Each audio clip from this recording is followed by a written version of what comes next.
कारण स्वप्नवत वाटणारं राम मंदिर प्रत्यक्षात आल्यानंतर, प्रत्यक्षात रामलल्लाचं दर्शन त्या ठिकाणी मिळाल्यानंतर लोकांच्या भावना आपण पाहिलेल्या आहेत। सगळीकडे एक जल्लोष होता, जोश होता, दिवाळी होती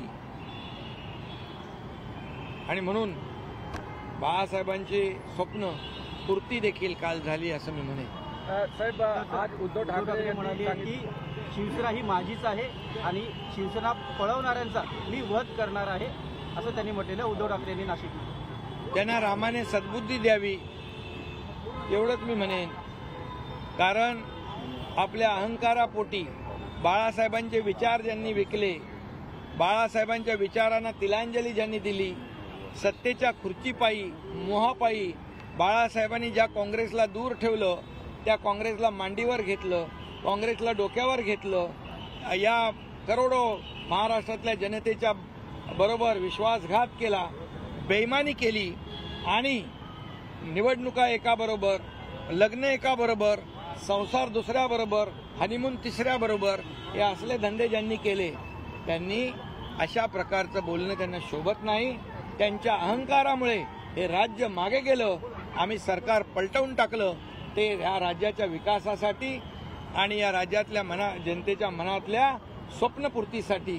त्यामुळे आज आपण पाहतोय की त्याने सर्व प्रकल्प बंद केले होते, ते आम्ही सुरू केले, त्याला चालना दिली, हे राज्य पुढे जात आहे, हे राज्याचा विकास होतोय आणि केंद्र सरकार देखील याला पाठबळ देत आहे।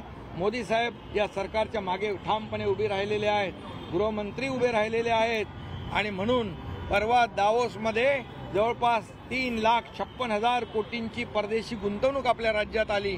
3 लाखापेक्षा जास्ती लोकांना रोजगार मिळणार आहे, हे या राज्याचं काम आहे, हे बाळासाहेबांना अभिप्रेत असं काम आहे। त्यामुळे त्यांनी बोलताना आत्मपरीक्षण करावं, आज त्यांच्यावर ही वेळ का आली याचं आत्मचिंतन करावं, आज त्यांना लोक सोडून का जाऊ लागले याचा त्यांनी विचार करावा।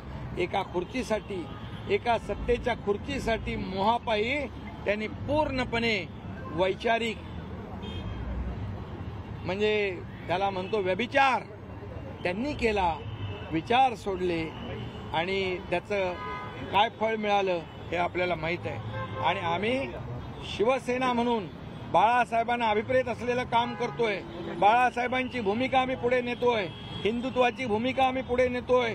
सावरकरांचा अपमान सहन करणाऱ्यांनी, सावरकरांचा अपमान करणाऱ्यांच्या मांडीला मांडी लावून बसणाऱ्यांनी आम्हाला शिकवण्याची आवश्यकता नाही। आणि निवडणूक आयोगाने शिवसेना कुणाची आहे, धनुष्यबाण कुणाचा आहे हा निर्णय दिलेला आहे। त्यामुळे मी याच्यावर अधिक भाष्य करू इच्छित नाही। तो मुखोटा आम्हाला फाडायचा आहे आणि भाजप मुक्त जय श्रीराम म्हणायचं आहे असं उद्धव ठाकरे म्हणाले। ज्यांना अयोध्येमध्ये रामलल्लाची मूर्तीची प्रतिष्ठापना झाली, राम मंदिराला ज्यांनी विरोध केला, रामाच्या अस्तित्वावर ज्यांनी प्रश्न केला, त्यांना बोलण्याचा नैतिक अधिकार नाही। जो राम का नहीं वो किसी काम का नहीं।